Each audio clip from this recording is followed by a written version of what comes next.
Who is the greatest? When they arrived in Capernaum, Peter was asked, "Does the teacher pay the temple tax?" Peter said, "Yes." When Peter went into the house, Jesus said, "Tell me, Peter, when a king collects taxes, does he collect them from his sons or from others?" Peter said, "From others." Jesus said, "Therefore the sons are free. But just so that we do not cause any to stumble, go to the sea and throw in a hook. Open the mouth of the first fish you catch. It will have money in its mouth. Take the money and pay the temple tax for you and me." In Capernaum, Jesus asked them, "What were you talking about while we were on the road?" But they kept quiet, because they had been arguing about who was the greatest. So Jesus sat down and called the 12 around them. He said, "If any man wants to be first, he must put himself last, as a servant to all. Suppose you had a servant who was out plowing your field. Would you say to that servant, 'Come, sit down and rest and eat'? No. You, as master, would say, 'Come, fix me food and serve me. When I am finished, then you may eat and drink.' Neither would you thank the servant for doing what was commanded. So also you should say, when you have done all the things, 'We are unprofitable servants. We have only done that which we were supposed to do.'" Then Jesus took a little child and sat him in the midst of them.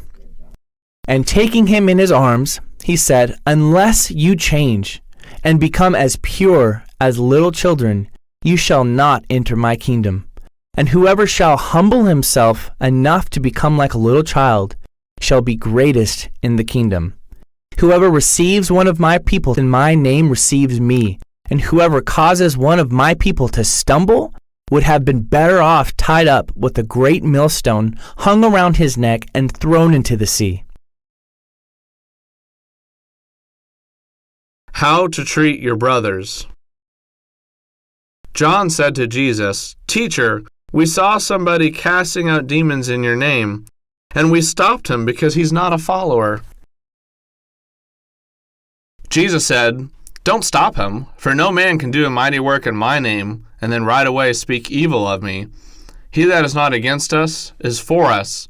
Whoever gives you a cup of water to drink because you follow me will not lose his reward." If your spiritual brother wrongs you deeply, you must go by yourself and talk to him and show him what he's done. If he listens to you, you have gained your brother. But if he will not listen, take one or two others with you and go talk to him again, so that you will have 2 or 3 witnesses, as the law requires. If he refuses to listen to them, then take the matter before the congregation. If he refuses to heed the congregation, then let him no longer be a brother to you. Truly, I am telling you, whatever you apostles shall bind on earth will have already been bound in heaven, and whatever you apostles permit or allow on earth shall already have been allowed in heaven.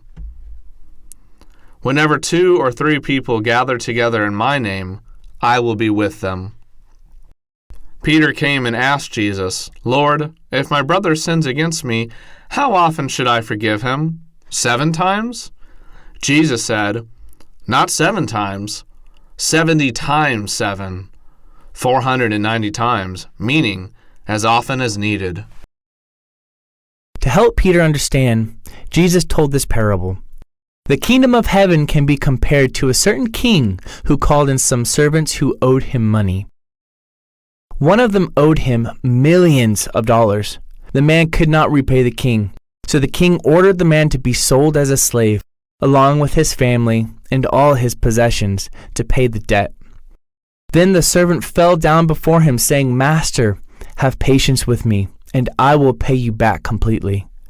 Then the master had pity on the man. He released him and forgave him the debt, so the man no longer owed him anything.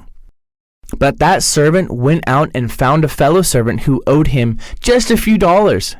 He grabbed him by the throat and said, "Pay me what you owe me." The man fell down and begged him, saying, "Have patience with me, and I will pay you." But the first servant, who had been forgiven of his great debt, would not forgive his fellow servant of even a little debt. He had the servant thrown into prison until he could pay.